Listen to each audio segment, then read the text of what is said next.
You know that feeling when you're the one in the family everyone whispers about? The one who hasn't married, who doesn't have the perfect career, who is, in their eyes, the complete and utter disappointment. That was me, Lita. My parents, my aunts, my uncles, they all saw me as a problem that needed to be fixed. They were always comparing me to my cousins, especially my cousin Tara, who was the golden child, the one with a stable job, a beautiful home, and now a fairy tale engagement. So when my parents invited me to Tara's engagement party, I knew what it was. It wasn't an invitation, it was a public shaming. A chance for them to parade their perfect daughter-in-law to be and subtly, or not so subtly, mock me. And they did. All night they made jokes about my single status. My dad, with a fake laugh, said, "Lita's waiting for her imaginary Prince Charming to show up." My mom joined in. "She's so busy with her art, she doesn't have time for a real man." They were talking about me as if I wasn't even in the room, making a spectacle of my loneliness. The laughter of my family echoed in the hall, and it felt like 1,000 needles stabbing me. The humiliation was so profound, so sharp, it didn't just hurt, it broke something inside me. And in that moment, a new plan was born. A plan to give them a fiancé. A man so perfect, so successful, so unbelievably impressive that their words would choke in their throats. They laughed at my imaginary man, but they had no idea who was about to walk through that door. And when he did, the laughter would be on me. The laughter of my family echoed in my mind all the way home. It wasn't a joke. It was a weapon they had wielded against me my entire life. But this time, it was different. This time, the humiliation had lit a fire. I wasn't going to run from it. I was going to use it. They wanted a fiancé. I was going to give them a fiancé. But not just any man. He had to be perfect. So perfect that their judgmental words would turn to awe. So perfect that their laughter would die in their throats. My mind went to one person, a man I hadn't spoken to in years, Julian. He was a coding genius I knew from university, a guy who dropped out of a prestigious computer science program to build his own startup. The last I heard, he had sold that startup for a 9-figure sum and was now a quiet tech billionaire. He was exactly the kind of man my family would fawn over, the very symbol of success they had always held over my head. I knew the idea was insane. What kind of person calls a billionaire out of the blue and asks them to be an imaginary fiancé? But I had a secret, a huge secret. My parents, my family, everyone in my life, they all thought I was just a struggling artist. They laughed at my paintings and my studio apartment, completely unaware that the studio was a front. My true passion wasn't on a canvas, it was on a computer screen.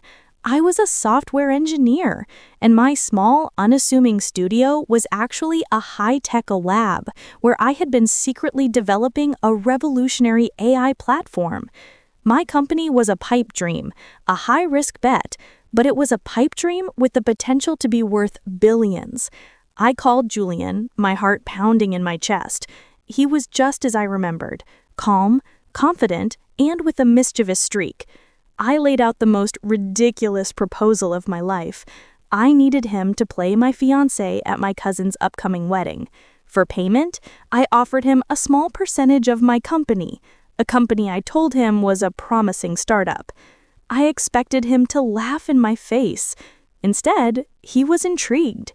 He didn't need the money, but he was fascinated by the sheer audacity of my plan. He agreed, but on one condition. He wanted to see what my promising startup was all about. The next day, he came to my studio. He walked past my dusty easels and my half-finished paintings and entered my secret lab. I showed him the AI platform I had been building in secret for 5 years, an AI that could predict market trends with an accuracy that was almost unsettling. He was speechless. He ran simulations, asked me rapid-fire questions, and his eyes lit up with a fire I had only seen in the most brilliant minds. He didn't just agree to the deal, he doubled down. He didn't just want to be my fake fiancé, he wanted to be my business partner, and he wanted to invest a significant amount of money to help me launch. Our fake engagement was no longer just a prank. It was a business deal, a high-stakes play that would either land me everything I had ever wanted or humiliate me in a way I could never recover from. The wedding date was set, the invitations were sent, the trap was laid, and my imaginary fiancé was now a very real billionaire, about to walk into a room of people who had no idea what was coming. The wedding hall was a sea of glittering lights and expectant faces. I walked in alone, feeling the familiar weight of their eyes on me. My parents, my cousins, everyone was there, dressed in their finest, and their smug smiles seemed to say, "Let the shaming begin." My mom and dad cornered me first, their voices dripping with fake concern. "Lita, darling, we were so worried. Where's your date?" My dad laughed, the sound loud and cruel. "Did your imaginary man have a prior engagement?" My cousin Tara giggled behind her hand. I said nothing. I just smiled, a small, knowing smile that confused them. And then a sudden hush fell over the room. All eyes turned to the entrance as a sleek black car pulled up. The driver, in a crisp uniform, opened the door, and out stepped a man who looked like he had walked straight off the cover of a magazine. Tall, impeccably dressed, with a commanding presence that filled the room. Julian. He walked with a purpose, a confident stride that parted the crowd. Every woman was staring, every man was sizing him up. He didn't look at anyone but me. He came straight to me, took my hand, and in a voice that was both deep and charming, he said, "I'm so sorry I'm late, my love. A few last-minute business calls." He kissed my hand, and my parents' faces went from smug to utter, stunned silence. They were speechless. After Julian introduced himself, my parents and my aunt, my mom's sister, finally found their voices, their questions a barrage of thinly veiled interrogation. "So, what exactly do you do?" my dad asked, his tone now respectful, almost subservient. Julian just smiled. "I dabble," he said, and then, with a calculated casualness, he mentioned his recent investment in a cutting-edge tech company and casually name-dropped a famous billionaire he had advised. Their eyes went wide. They were no longer condescending, they were desperate to be a part of his world. As we were about to go back to the party, Julian turned to them, his smile gone, replaced with a cold, serious expression. "There's something I need to make clear," he said, his voice dropping to a low, powerful tone. "Lita isn't lucky to have me. I am lucky to have her." The air in the room grew thick with tension. He then looked at me and back at my parents. The art she was working on wasn't just for fun. It was a groundbreaking AI platform. I invested in her company because I believe she is one of the most brilliant minds I've ever met. My parents' faces were a mixture of shock and utter disbelief. He continued, his words like a hammer blow. "She never told me what you did, how you laughed at her, how you made her feel worthless. But I know now, and you should know this. Your cruelty, your mockery, was what pushed her to finally call me. You didn't just humiliate your daughter, you created the very opportunity that will make her a billionaire. You were a part of the deal. The worst part is, you didn't even know it." My parents' faces went pale. They weren't just embarrassed, they were ruined. Their entire family was watching. They had laughed at their own daughter and pushed her into the arms of a man who would expose their hypocrisy. And in that moment, all their smug confidence, all their ridicule turned to ash. The revenge was not just in Julian's arrival, it was in the full, stunning, and undeniable truth of his words. My parents' faces were frozen in a mask of horror. My dad's jaw was slack, and my mom's eyes were wide with a mix of fear and disbelief. The whispers in the room had stopped completely, replaced by a deafening silence. Every eye in the hall was on us, watching the unraveling of a family's carefully constructed lie. This was it. This was the moment of bitter, sweet justice I had been dreaming of. Julian stood beside me, his hand on my back, a silent testament to my victory. My parents, now stripped of their power, scrambled for a response. My dad cleared his throat, trying to regain his composure. "Lita, darling, we always knew you were smart," he stammered, the words hollow and insincere. My mom stepped forward, a fake watery smile on her face. "Yes, honey, we always said you were a genius, a visionary." It was a pathetic, last-ditch attempt to save face, to rewrite their history of mockery and ridicule, but I wouldn't let them. I looked them both in the eye, my voice steady, no longer trembling with humiliation, but resonating with strength. "You didn't believe in me," I said, the words cutting through the air like a knife. "You laughed at me. You called my ambitions imaginary.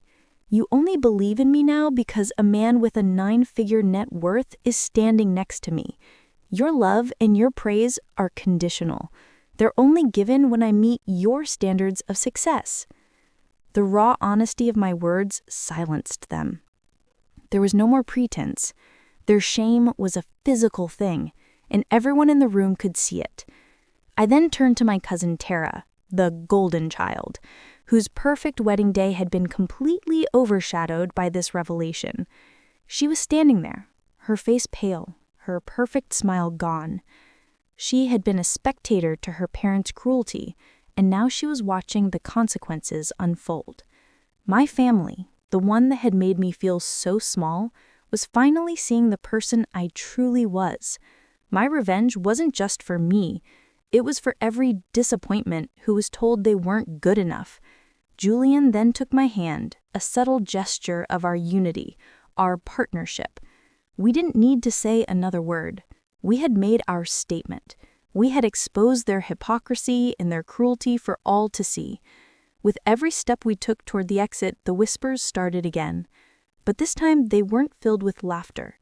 They were filled with awe, with respect, and with a shock that would follow my parents for the rest of their lives. I didn't feel a triumphant joy. I felt a profound sense of liberation. The pain of all those years of mockery didn't disappear, but its power over me was gone. My parents thought they could humiliate me by putting me in my place, but they didn't. They gave me the stage, and I took it all. As we walked out, I glanced back at my family, a group of people who had spent my life laughing at me. Now, the joke was on them, and I was finally free.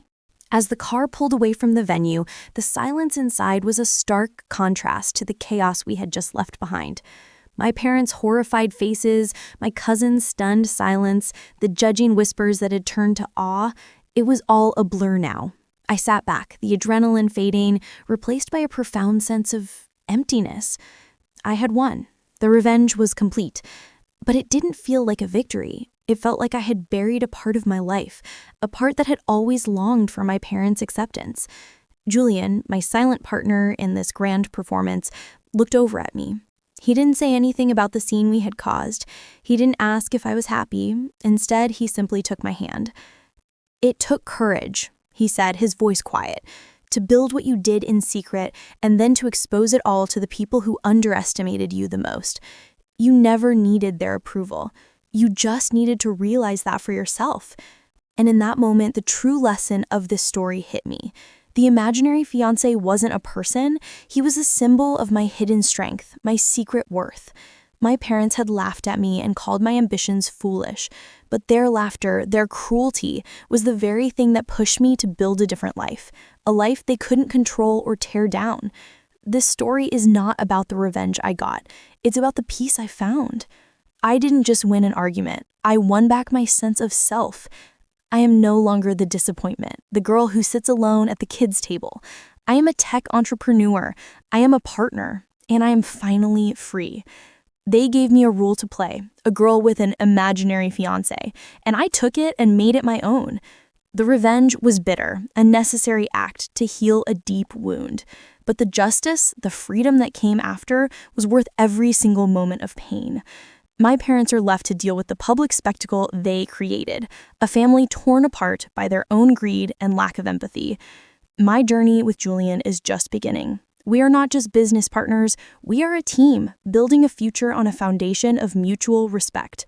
The laughter is gone, but in its place is a silent, profound understanding. this story is over, but the next chapter of my life is just beginning. What happens when the girl who had nothing finally has everything?